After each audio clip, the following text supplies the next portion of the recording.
உங்களுக்கு ஃபீட்பேக் கொடுக்கணும்னு ரொம்ப ஆசையாக இருக்குது, ஆனால் உங்களுக்கு அது எப்படி கொடுக்கணும்னு தெரியல, இல்லை நீங்கள் தப்பாக கொடுத்து மொக்க வாங்கிட்டு வந்திருந்தீங்கன்னா இந்த வீடியோ உங்களுக்கானது தான். Welcome to behind books and நான் உங்கள் மகேஷ்குமார். அண்ட் நீங்கள் பார்த்துக்கிட்டு இருக்கிற இந்த series random content from the random books episode 20. Most of the time நமக்கும் யாருக்காவது ஃபீட்பேக் கொடுக்கணும், ஒரு அட்வைஸ் பண்ணணும்னு ஆசையாக தாங்க இருக்கும். ஆனால் சரியாக அதை கடத்தலைன்னு வச்சுக்கோங்களேன், அவங்க மனசும் காயப்படும். ஒரு வேளை அவங்க அக்ரெசிவ் பர்சனாக இருந்தால் அவங்க திரும்பி நம்மளை திட்ட ஆரம்பிச்சிருவாங்க.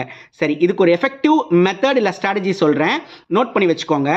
இந்த ஃபீட்பேக் மெக்கானிசத்துக்கு ஆர் இந்த ஃபீட்பேக் மெத்தடுக்கு பேர் என்ன தெரியுமா? சாண்ட்விச் ஃபீட்பேக் அப்படின்னு சொல்லுவாங்க.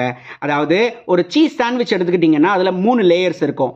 மேலே ஒரு பிரெட்டு, நடுவில் சீஸு, கீழே ஒரு பிரெட்டு. இதே தாங்க நீங்கள் உங்களுடைய ஃபீட்பேக்லையும் யூஸ் பண்ண போகிறீங்க.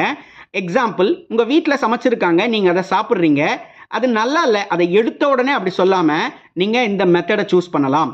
எப்படின்னா, அம்மா நீங்கள் செஞ்ச சப்பாத்தி நல்லா இருந்தது, ஆனால் அந்த குருமா மட்டும் கொஞ்சம் உப்பு ஜாஸ்தியாக இருக்குது, காரம் கம்மியாக இருக்குது, அதை மேனேஜ் பண்ணிட்டீங்கன்னா பர்ஃபெக்டாக இருக்கும். புரிஞ்சுதுங்களா?